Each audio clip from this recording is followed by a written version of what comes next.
Leading mind in international law, Professor John Dugard described jurisdiction as an important aspect of sovereignty. According to Dugard, it empowers a state to exercise functions within a particular territory. What then is the rest of the world to make of the unilateral military operation by the United States in Venezuela?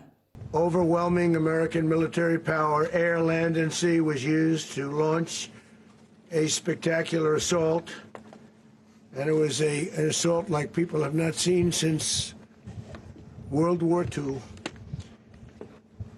It was a force against a heavily fortified military fortress in the heart of Caracas to bring outlaw dictator Nicolás Maduro to justice.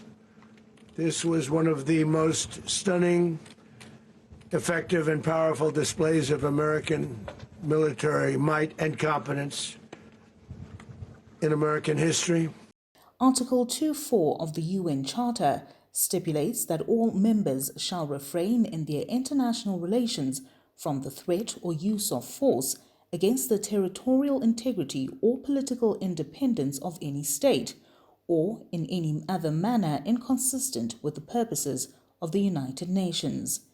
There are only two instances in which an operation such as the one carried out by the First World country is permitted: when a state is acting in self-defense and when it has been authorized by the Security Council, the absence of which prompted an emergency meeting of the organ responsible for maintaining international peace and security. Venezuela urges the Security Council to fully assume its responsibility and to act in accordance with the mandate conferred upon it by the Charter of the United Nations. In that regard, we request that the government of the United States of America be demanded to fully respect the immunities of President Nicolás Maduro and First Lady Celia Flores, as well as their immediate release and safe return to Venezuela. 2, that the use of force against the Bolivarian Republic of Venezuela be clearly and unequivocally condemned.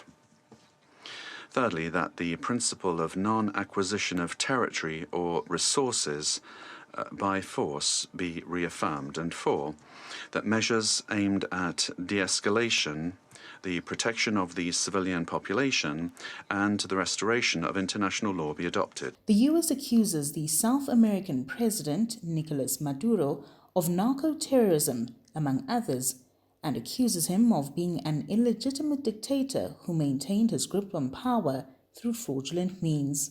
Hundreds of thousands of Venezuelans have fled this regime's brutality.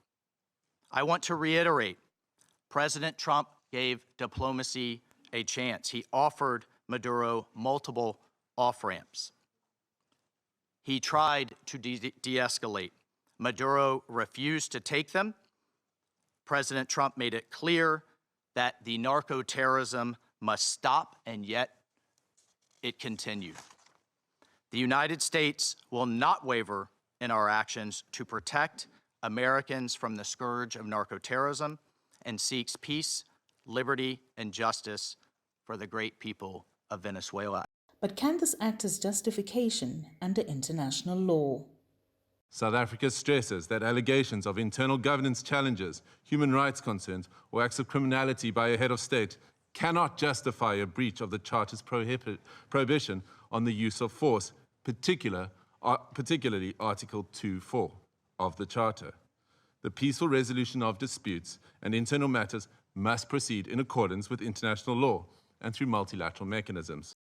But there are still legal avenues available to Maduro, such as challenging the jurisdiction of the U.S. to effect an arrest against him, the legality of his capture, as well as argue for head of state immunity, a principle in international law granting sitting leaders immunity from foreign court jurisdiction. For Newzroom Afrika on Channel 405, I'm Zoleka Qodashe in Johannesburg.